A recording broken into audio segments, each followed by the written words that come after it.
With a history best suited to a movie plot, the Mackenzie district is bursting with legendary stories. The Mackenzie, brought to you by Devolved, is an ode to the farming background in this majestic country. Join us this autumn to experience a journey of your own, one to remember, and have you coming back for more. This Mackenzie mountain bike podcast is brought to you by Team CP, your endurance coaching specialists. And today on the show, we've got a pretty awesome one, actually. We are going to have a chat to Melanie Smith about her experiences in last year's event and why she's actually going to line up again. We're going to speak to Angus, the one and only Angus Petrie, about bike options for this year's event based on his experiences last year. But before we get to them, we're going to have a chat to Kerry Uren, Mackenzie Race Director. And I'm your host, Richard Greer. We're looking forward to getting organised and firing up and getting ready for this year's event in autumn. How are you getting on, Kerry? Yeah, great, Richard. Yep, we're all go. It's not going to be too long away. That's the story. This is, what are we? We're recording this end of January. Yep. I guess this is the point that you've put a lot of things in place, got things organised, and now it's just going to ramp up with the actual sort of, I guess, operational getting up there on the course and getting things organised. Yes, very much. We're busy. The team's been really busy. We're sort of sorting all our marshals and making sure everyone's in place, and and just getting some sponsors. We've got some new sponsors come on board, which we'll be announcing soon, which is cool. So yeah, it's really exciting. Yeah, good stuff. So last year was the first year that this event was brought back. So if you didn't catch up with it, this is our second season of this podcast, season 2, episode 1, and we did some really good stuff. We chatted to Grant Boyd, who had done the event way back in the old days in the ice and snow in the middle of winter. But now we're autumn, which is a really good time of the year. Things are much more settled in the South Island at this time of the year. And as a result of that, you had a bit of a stunner last year, didn't you, Kerry? And you've got all the media that you need for the next 10 years, pretty much. I know, it was incredible. Like, there wasn't a breath of wind, and I think in our promotional video someone even commented about how like you couldn't get any better. It was like the Mackenzies like that a lot. They do get some beautiful weather, but we were just so lucky. It was just incredible, and it was really mild too. It was just it was just stunning. It was awesome. So good. That's awesome, isn't it? So what did you learn from last year? It's always when you put an event on for the first time, it takes a bit to kind of get things up and running. How did it go, and what did you learn? There's always things that are awesome, and those photos are definitely awesome. But what did you take away from it to build upon for this year coming? Well, I think we do a survey post-event, which is always really useful for me and the team. So last year, I think one of the issues some people had was they didn't realise that all the food was free. So pay away. I know, it was great. So we have a lot of food going around the course, because a lot of people see it as not just a race. A lot of people are there just for an adventure. So just so letting everyone know that all the food that you get, there's quite a feed on your way around. So we do keep you well fed. But I think so that was one of the learnings, is in the comms we need to let people know that it's free. Because you had toasties as well, I think, were being made at the top. Is that right? Yeah, we did. We're going to have something slightly different this year, but it'll be along the lines of toasties, bacon buddies, that kind of thing. So it'll be some good tucker. But when I think of an endurance event and you're out there all day, basically I like to think of it as fat camp. If you can come back weighing more than what you started, you've actually done really well. But it's really hard to do. But maybe, just maybe, you might be able to achieve that at your event, maybe. I think so. We had scones and whipped cream at the first one that went down a treat. I think the girls had a bit of fun with the whipped cream can. So at the aid station. Okay, so I can imagine. That was fun. I think that's the thing. We do have a lot of fun, and we just sort of want to make sure this year we keep that going, and also have it, some fresh ideas. But in terms of the actual safety side of things and the race side of things, it was really interesting to see the times that people were doing. We kind of knew what the fast ones might do, but they were just so quick. And I guess conditions, the nature of the conditions versus winter are going to be faster, aren't they? Yeah, amazing. And we had done all our timings really well, but the leaders just got to the river a little bit faster than our team had set up. So the Swiftwater Rescue team were just getting into position, and they turned around and they were the lead guys with their bikes above their heads, just charging through any old spot in the river. And they had a great time. They just jumped on their bikes and took off. And looks like they're fun. So I think that was good learning, like just how quick they get up to the river. I think that was we sort of envisaged. I mean, they weren't way ahead of us, but just enough that we want to be set up well before anyone turns up. So that was probably our big thing. But it was really cool, and just seeing the type of people that were there in the mix of we had those elite riders, like some of the guys in the Olympic team, the squad. So that was really exciting. And then having a dad in his 70s with his daughter doing it, and that was good learning for us, just seeing who's coming and the teenagers, and just making sure we're catering for everyone going forward, and having lots of fun. Yeah. Good stuff. No, that's fantastic, isn't it? And in terms of those times, we had a bit of a chat last year, but we really weren't sure about what times people were going to be doing it. So where were the fastest people? Where were the fastest women? Where was the sort of middle of the pack? And how long were the slowest people taking generally? Well, the fastest were 3 hours. So Craig Oliver did the whole loop in just over 3 hours. So I'm sure if he's back, he'll be trying to go under that. That's averaging virtually 30 k's an hour for the whole lap, including the running bits. I don't even reckon. I mean, I know if you put your foot down in your car, you could make up on that. But I mean, it's just amazing to think someone can go 90 odd K in 3 hours on a bike. Like it's quite impressive. A mountain bike. Okay, right. Yep. So it's amazing. And then the women weren't far behind, which was really cool. And then, and then this year we've got this long race. So it's going to be really exciting to see how fast they do that in, because that was one of the feedback we got was a few of those fast ones had sort of said you kind of need to have something a little bit longer. So, again, we'd sort of come up with a bit of a plan, and then found out that it was a route that one of the locals sort of does anyway. And that should be quite quick too, that new loop. We can talk about that later anyway. But I think that loop's going to be, I've got a little friend join me.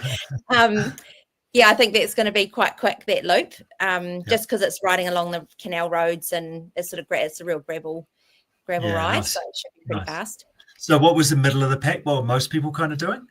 It's one thing, because if we have 3 hours in ahead, 5-6 hours. Okay, right. So that's good to just to go, okay, well, 5-6 hours, don't have 3 hours in your head. That's not going to be realistic for most of us. And then what was the kind of cut-off times? What were the slowest people getting around that were enjoying all your aid stations? Yeah, well, our last riders, we had about 4:00 in the afternoon. So they were sort of doing it in eight hours. We've kind of got traffic management till 6 officially. So that gives 10 hours to do that full loop. And the ones doing the long loop, that you get 12 hours to do that. So but everyone had finished by the prize giving, apart from we had a couple of locals that were one of them, I don't know whether anyone saw the photos of the guy on the vintage bike, and they came in. So they were sort of unofficially completing the course, but they were having a lot of fun along the way. So everyone had sort of done it by 8 hours, that full loop. So brilliant.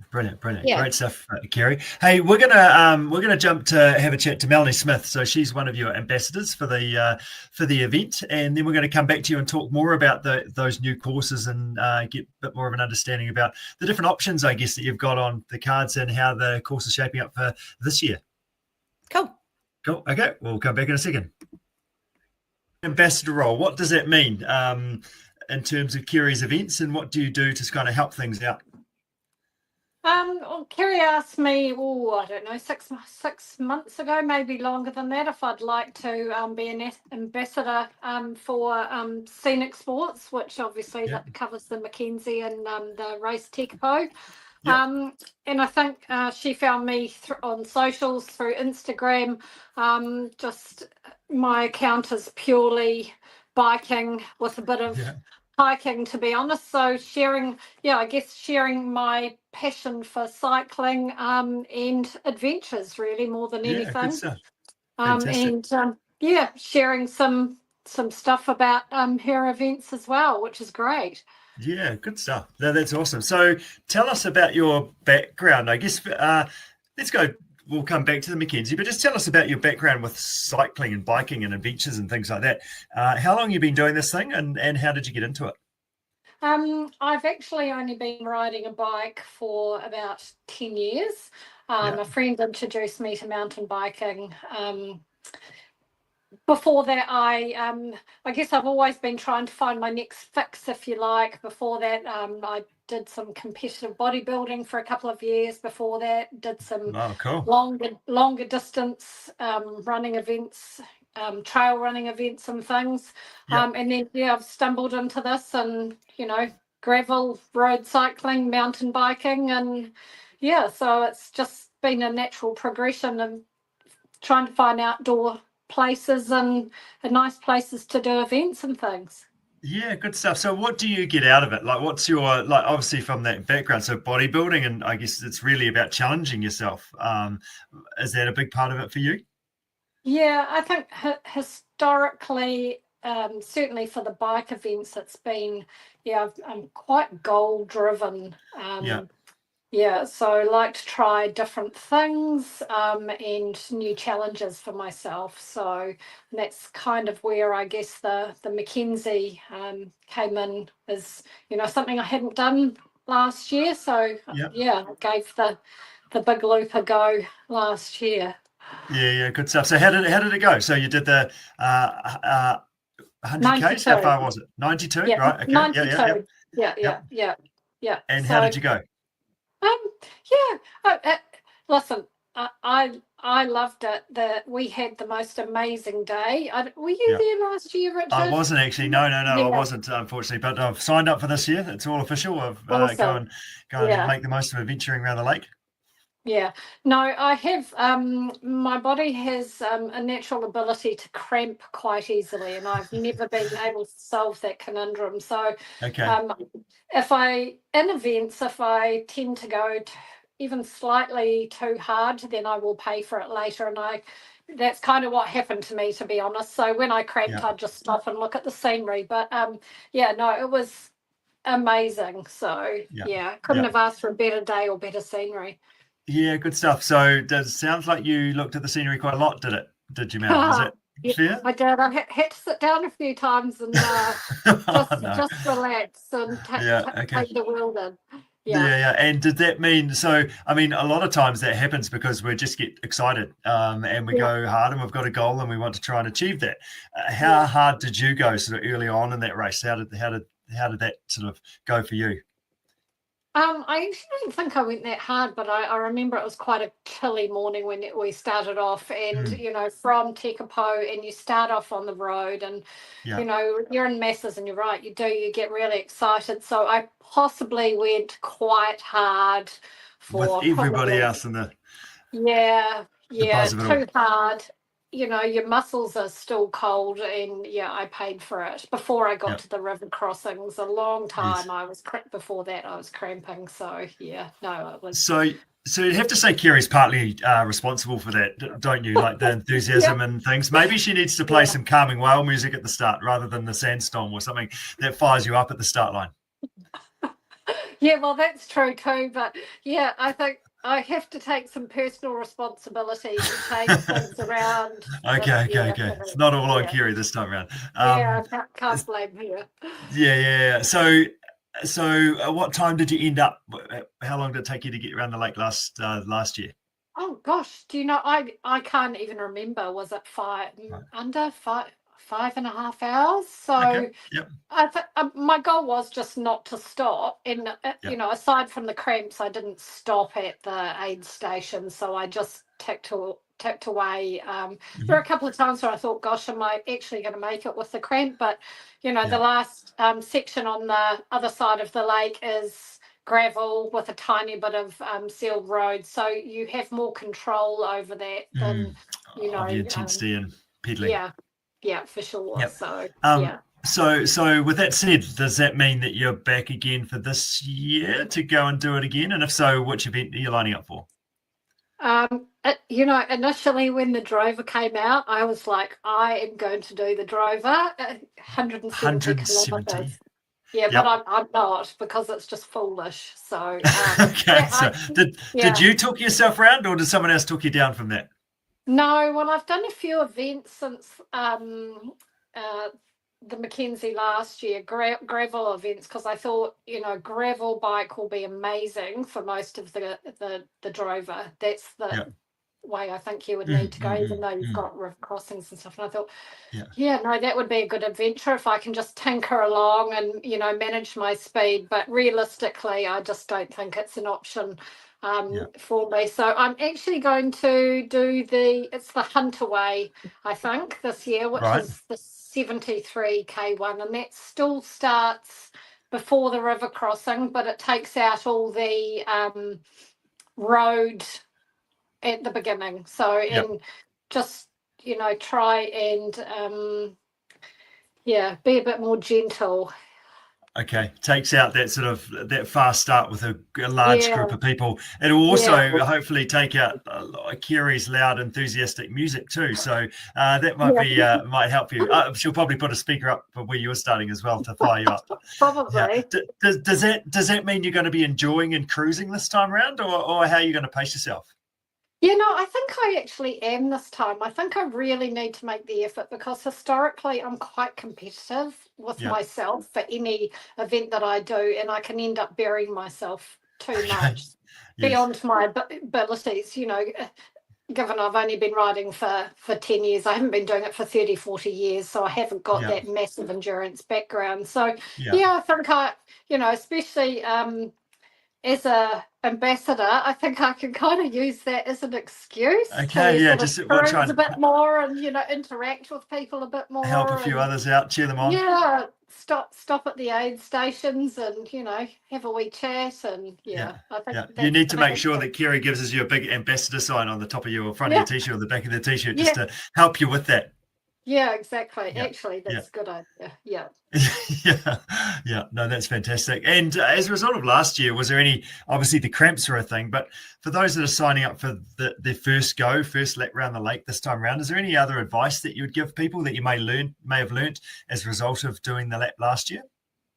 Yeah, I think just go and enjoy it. I mean, it's such a beautiful event, and just, pull it back a notch maybe if you think, this is going really well. It's actually a long way on a mountain bike. It's not a road ride, and there's different terrain which does your muscles respond differently to mountain bike terrain really. So just go and enjoy it and just sort of pull it back a notch if you just want to get around. So everyone's got their own reasons for doing these events and things and what they want to achieve, but it's amazing scenery.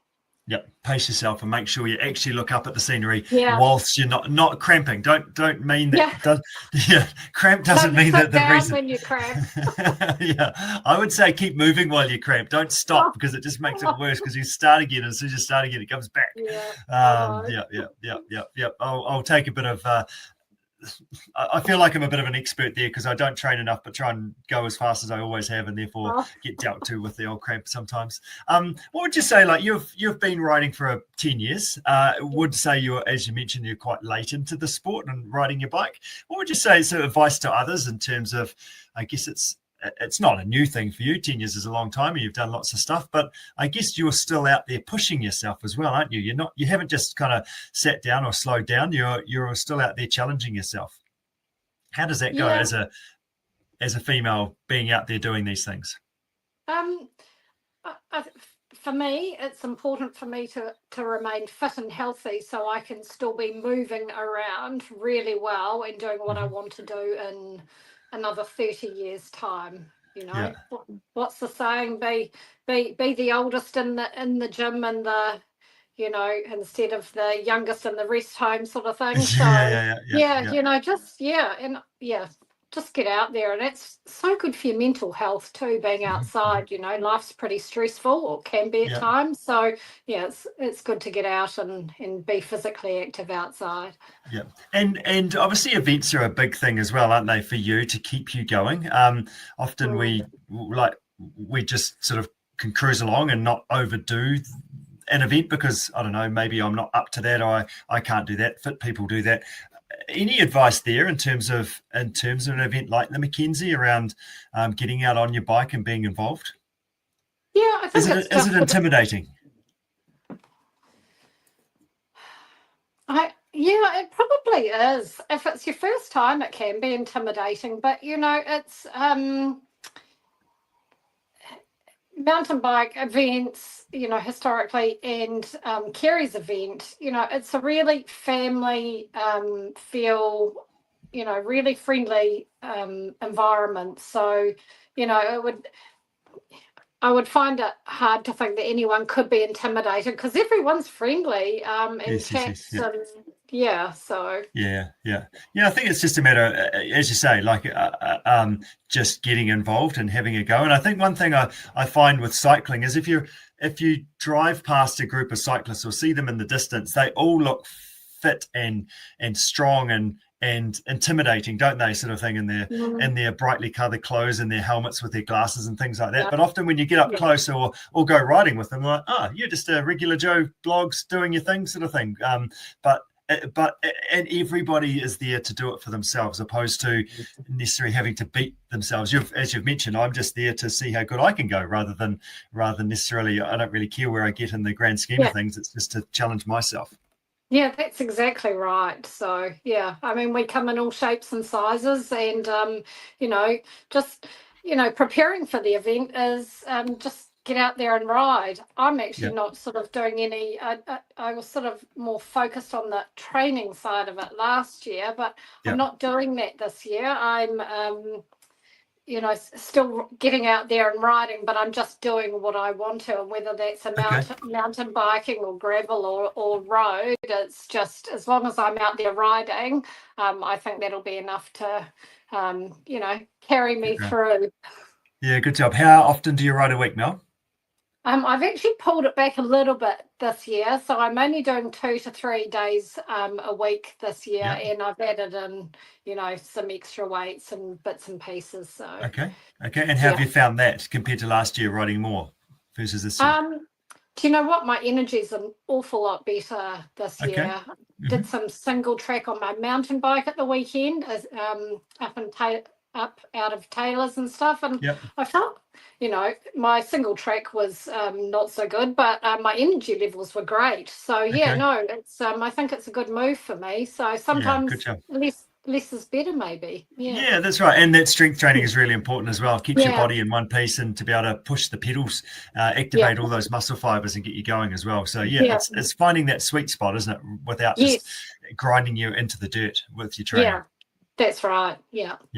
Yeah, good stuff, Mel. Well, I look forward to seeing you somewhere on the course this time round in 2025. Well, you'll be right ahead. Well, I don't know. I'm not sure. I guess who starts first, or does everybody kind of start at the same time? I actually don't know. I think the main muster starts. I think they might start first, and then the Huntaway may start later. So it may well all merge. So I imagine you'll pass me and say, "Hi, Mel." or if you haven't started yet, give us a wave, kind of thing. No, that sounds fantastic. Well, all the best with your riding. Thank you so much for joining us today, and look forward to sharing an adventure come the Mackenzie time in only sort of a few months' time. That's right. Nearly, just over 2 months. Yeah, good stuff. Well done, Mel. Take care. We'll catch up soon. Okay, thanks, Richard. Cheers. Thanks. Bye. Just like that, Kerry, have you got the loud music sorted for the start line? We do. Yep. And the dog's barking. We've got the dogs barking. It's not helping. It's not helping that cramp, is it? No. But I just so the Huntaway and the muster start at the same time. So you'll definitely Huntaway and the muster. Which ones are they? The one you're doing is the muster, the full loop. Yeah. And the one Mel's doing is that Huntaway, and she's starting up at Godley Peak Station. So if you're going the pace that you will probably go, Richard, you'll probably pass Mel. But she might surprise you. Yeah, exactly. No, that's great. That's awesome. So let's have a quick chat about those different events. Because there's a few different ones in there. So there's the Drover, which is 170 Ks. There's the Muster, which is 92 Ks. There's the Huntaway, which is 73. There's a Shepherd, which is 78, a little bit more. And then the Merino, which is 34. So tell us about the difference between those. So the Drovers heads out to Lake Pukaki, effectively, does a big loop round before heading back to Lake Tekapo. Muster's around the lake. What about the Huntaway and the Shepherd? What are they? So the Hunterway is designed exactly, Mel worded that really well. It's for people who don't want to do 92K, but also it means you're starting on the farm, so you miss the road. So I see. yeah, so it's quite good for people who don't want to do that road ride at the start. But still want to get, that high country station and the private land. Yeah, which is cool, and the rivers. So so the Hunterway starts partway up around the lake and continues the loop. So you're going to do the river crossings and then come back down the eastern side, so Lilybank Road, down the lake, and then the Shepherd and the Merino are gravel ride. So while the Hunterway's 73K and the Shepherd 78, but the Shepherd is an out and back on Lilybank Road. So that's a pretty quick ride. And then the Merino we put in this year to give people a shorter option, which has been quite popular. We sort of see sort of two entries come in together, and one will be doing the long one, and then the other person will be doing the shorter ride. So just quite cool. And it also allows for some younger people to do it as well, because we sort of have some age restrictions on the river crossing just for obvious reasons. So that makes sense too, doesn't it? Because 34, that's okay for those that aren't quite so fit or don't like sitting in their bike seat for that long, or just young to get going. But by the time you get up to 70Ks, that's a pretty honest effort. So I think it's good. It's going to be pretty popular. Yeah, I think so. I think it's a good one, because some people are coming down, they come down for the weekend as a couple or a group of friends, and they just think, I'll just do something. So it gives them an option. It's not technical, and you can just go and have a bit of fun and then go back and you've earned your beer. So that's what it's about at the end of the day, isn't it? This whole thing, it's about being able to sit down, reflect on a good day out, and relax properly because you've done a good effort. So earning my beer, that's what it's all about. Yes. Well, actually, we're really excited. This hot off the press. So House of Hop have come on board with the race, and they're actually bringing their mobile bar. They've got an 8-tap bar.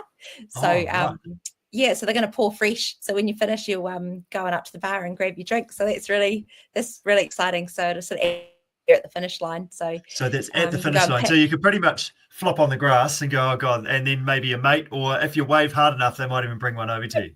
They might, and you can go and pick, which I think is quite cool. They're going to have a whole selection. That's awesome, it's cool. So it'll be fun.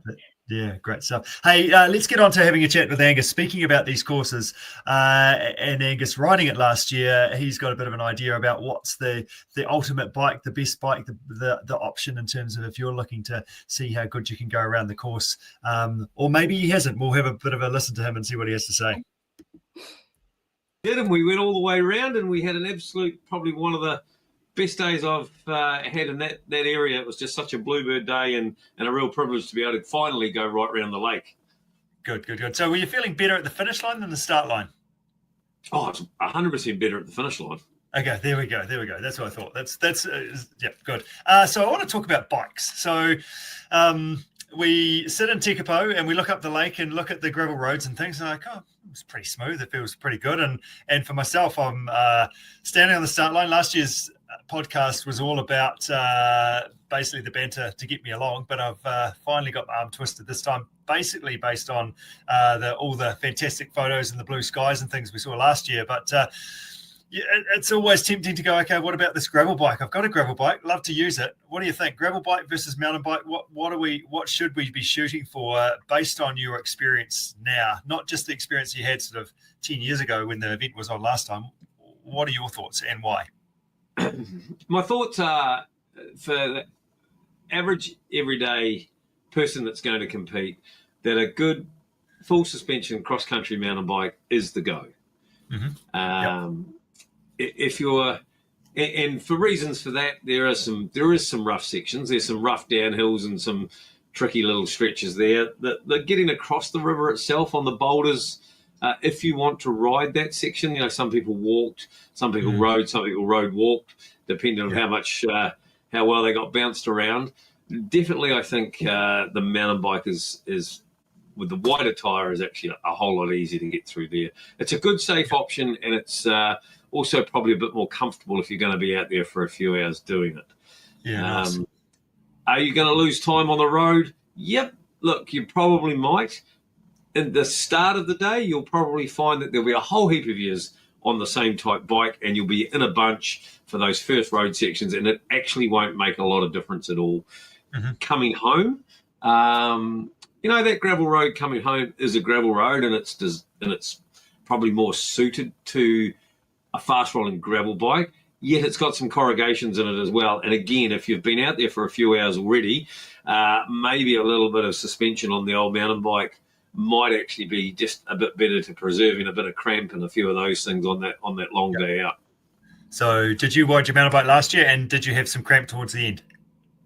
I rode my mountain bike last year, and I had cramp before the end. And in fact, I was on the very home stretch about to turn into the last section, actually, to be fair. And I was trying to hold a guy out from behind me, and then I had to let him go because cramp just snuck in just at the wrong time, really, to be fair.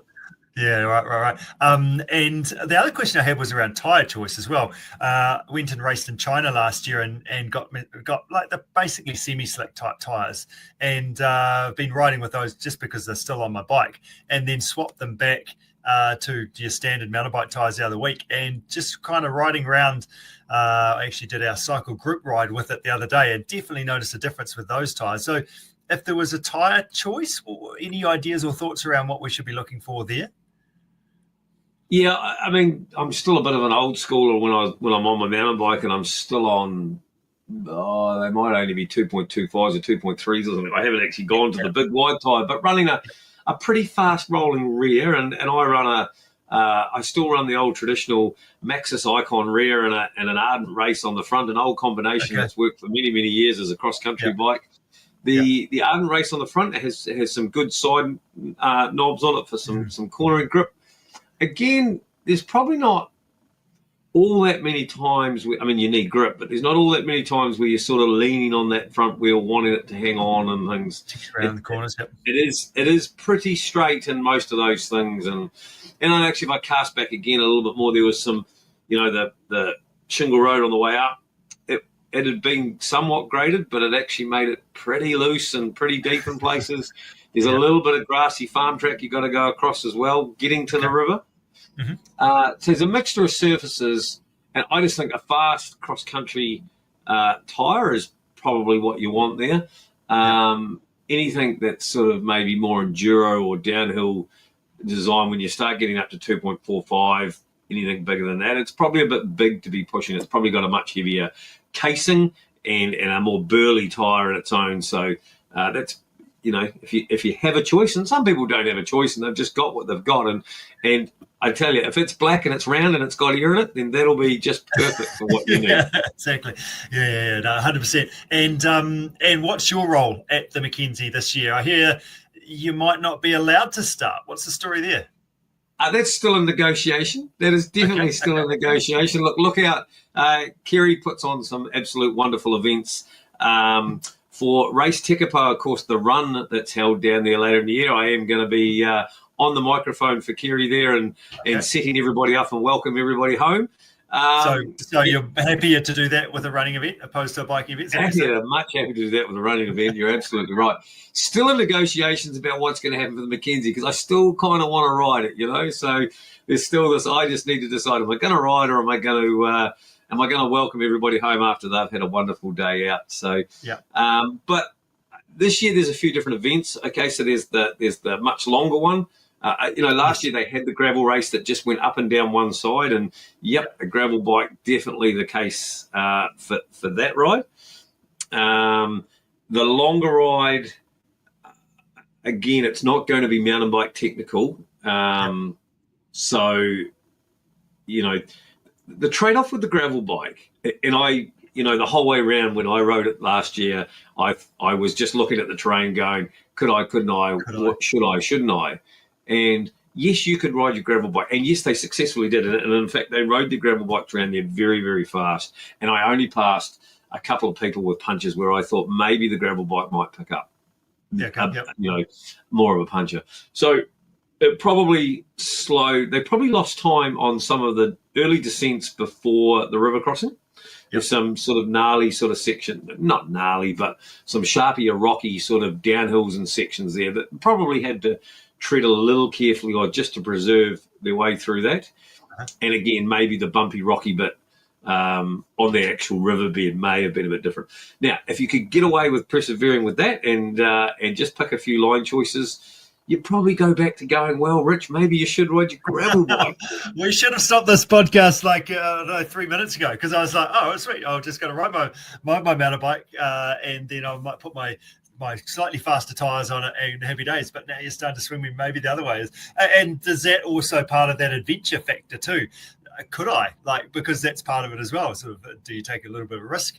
What's the reward benefit out of that? How does that go?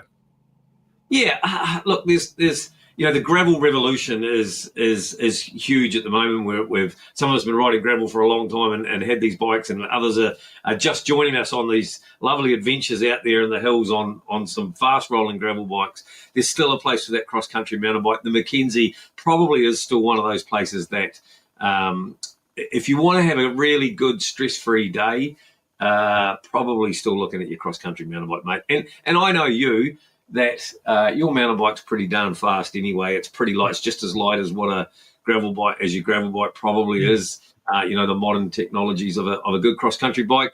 And I also know that you can get yourself down into a fairly aero position, leaning on those handlebars for that stretch home. So, there's probably. Are you there to win it? Are you going to have a great day? What do you want out of the race? It's one of those. You're never going to win it, do you think? But you always want to try and do your best, and it's always interesting, isn't it? It's that don't try anything different on race day, and the reason why we do try different stuff on race day is like, oh, maybe I could shave off a little bit here, a little bit there, and that's where you come unstuck generally. I mean, people have got punches on their mountain bikes, right, and had failures on their mountain bikes, and that will always happen. That's about making sure your bike's well prepped before you go there, and things, tubeless tires, all of those cool things that can help you along the way. Yeah. Maybe the risk for a gravel bike is higher to have a mechanical, have a rough day. It's pretty bumpy in some of those places, so you are going to have a bit of bone shaking going on. Tough position for you to ask me that question, Richard, to be here and say, actually, I'd probably ride my gravel bike. It'll probably be faster. Somebody's going to go and do that. They're going to have an absolute shit of a day because they're going to get a couple of punches. They're going to be bruised up. And they're going to be swearing my name the whole way around. Yeah, exactly. So maybe you shouldn't be the MC then. Less advice. It's probably better. But the winner of the race rode a mountain bike last year. So that's probably pretty good to see.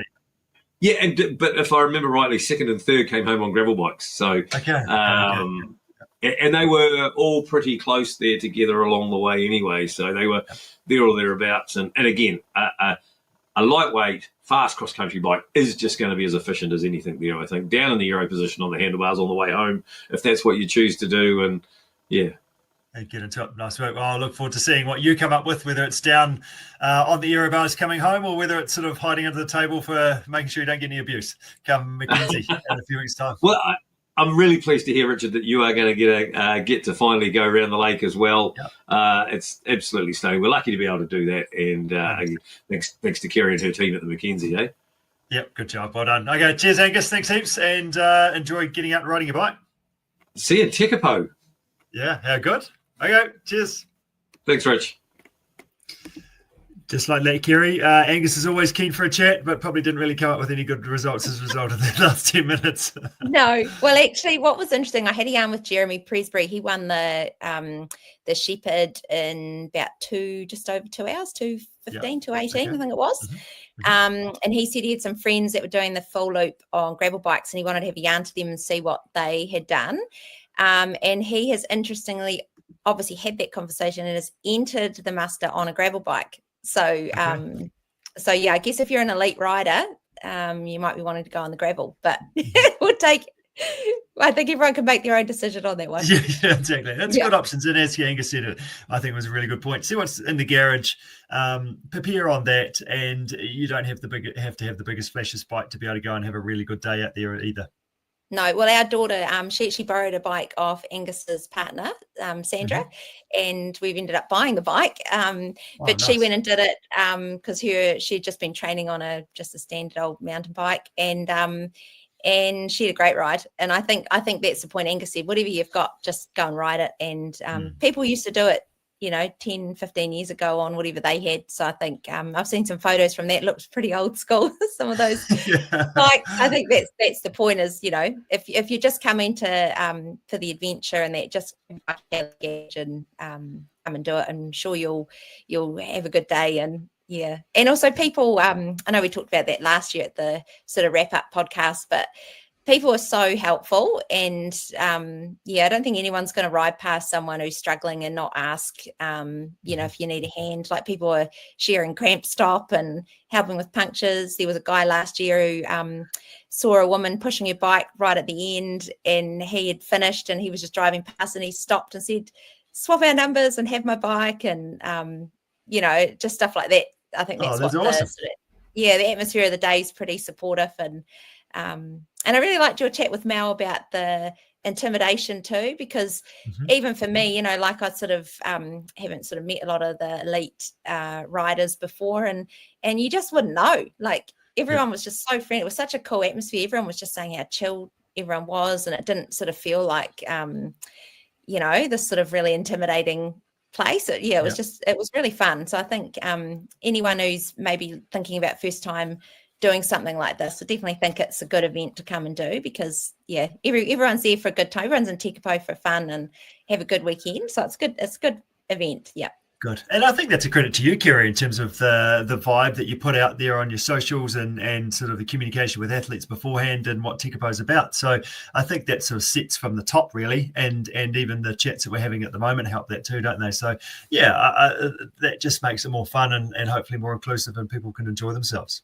Yeah, I hope so. I think that's it. Yeah, we've been really, it's been a big thing for us to make sure the whole team is really friendly and welcoming, because like Mel said, life's pretty stressful. Like, I don't think we need to make it any harder. And the whole point of doing these events is I sort of see them like a celebration. Like, you're doing all your training and that's your everyday life. So when you come to an event, you actually just want to, test yourself on what you've been training, and also celebrate the fact that you've actually managed to push through in times when you haven't wanted to do something, I totally, and that's fantastic thing to say. It really is. I try and talk about that a lot, because I mean, so many people, we get so stressed out about these things because we're trying to do our best and we're trying to do this particular time or this thing or bigger than what we've normally done, and it can be really nerve-wracking, but actually it's the day-to-day that these events give us. They give us health, they give us wellness, they give us some time for ourselves mentally to sort of recheck in, all that sort of good stuff. Socially, it's good as well. So that's a really, really good thing to kind of reiterate. It's a celebration of all the good stuff you've done, and it does get you out the door on the days you probably don't want to, but that all adds up to being a good human as a result of that, doesn't it? Yes, it does. Yeah. And we have a lot of fun. The race is a lot of fun. So I'm sure if you come, you'll have a good time, even if you might not physically have a good time. Hopefully well, hopefully physically we've done a bit of preparation so we kind of can enjoy it as well. That's what some training is about. Yeah. Our numbers are way up this year too, Richard. So that was one thing you were saying about what we'd learnt. And I thought I must mention this as a start line. So we've really been working on our race village design, because we sort of want to have a shoot where we can kind of get the elite riders up the front. And I think that was one of the feedbacks too, was sort of a bit bunched. We didn't have it quite right. So this year we've kind of sorted it, and then the numbers have jumped. So now we're like, okay, now we have to kind of recheck things out. Because you don't want fast people at the back or slow people at the front, because it makes it bad for both, doesn't it? That people are trying to push through and then I'm getting pushed past, sort of thing either. Yeah. So that's a really important point. I mean, there's always some self-seeding that goes on as well, but you've got to think about your goals and what you're trying to achieve as well as part of that, and just being actually realistic. I think that you don't have to go at the front if you're looking to try and do your best. It's actually better for you to ride and pace yourself a bit, because it's a long day out and you're not good. Yes, there's some bunch riding at the start, but often that can mean that you ride outside of your abilities and actually hurt your legs and then have that horrible cramp monster kicking in later on in the day. So I think that's obviously you can do as much as you can do, but people are ultimately self-seeding themselves, aren't they? So just a wee bit conservative is not a bad thing early on, so you can actually enjoy your day. Exactly. And you can always make up time, so you can start off and then you think, oh, actually, I'm going a bit faster than I thought I was going to go. So, you can always pass people. So, I definitely agree. I think, and as it turned out, we did have some, real elite riders at the front. So it's important for them to have a good race. And then, everyone else is there to test themselves or, just make it around. There were plenty of people there that were just like, God, I hope I can finish. So, make it. So there's plenty of that last year too. And one last question, Kerry. I was just sort of looking at the map on Google Maps, actually, of Lake Tekapo, and Lake Tekapo is a big lake. It looked big on the map, but my question to you was because you cross the river, the Godley River at the top of Lake Tekapo, but it's not right at the top of Lake Tekapo. You have to go up to kind of find your place to actually cross. And you've sent me this little image. Do you want to talk me through that and sort of describe what that's about in terms of that Godley River crossing? Yep. So that's a beautiful photo. Megan Maloney Photography took that from an aircraft. So just thought I'd give a shout out to the photographer because she's got some great shots. But it's actually a really good photo because it shows the track on the left. You can see coming past, sort of finishing off at the bluffs. And then you actually get the most incredible ride up through the top end of Godley Peak Station. So that actual section on the left will be a highlight for many. The wildlife, it's just a pretty incredible experience. And you can also see a wee bunch of trees down there on the left. That's one of our aid stations. So it's a good wee rest spot there. But you go almost 8 odd K up the left-hand side past the sort of end of the lake. And then you get that crossing, that's a big spot that's sort of been a traditional spot to cross up there. And then you pop out at the other side, which is on Lilybank Station. So the crossing itself is about 2K, and the amount of braids will depend on what the river's doing at the time. But there's quite a few braids to go through. Some are ankle deep. We have sort of crew on the ones that are a wee bit deeper that shouldn't, we won't be crossing if it's, anything above your knee kind of thing. So, we get quite a lot of questions about the river crossing and, when do we not run the race and that kind of thing. And that, so, but we've got this cool loop, this longer loop. We've actually got some really good alternate courses to take as well. And we're sort of always playing around with ideas about what we're going to do if we can't get across the river. But that's why we sort of picked this date. It's traditionally a good date to go. So,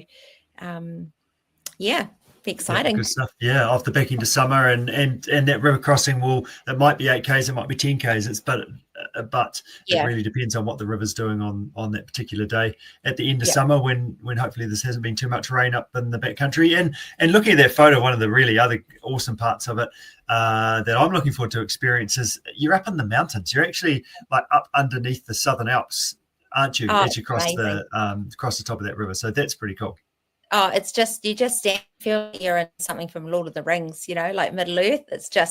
It really is, like people say, breathtaking, but like, I don't really think there's any other way to describe it. You literally just stand there and just look around, just think, how am I here? Like people pay big money to get tours and things to go up there. So we're so lucky the farmers have opened it up to us and to all the competitors. So Godley Peak Station and Lilybank to let us into that part of the world for that day is it's pretty special.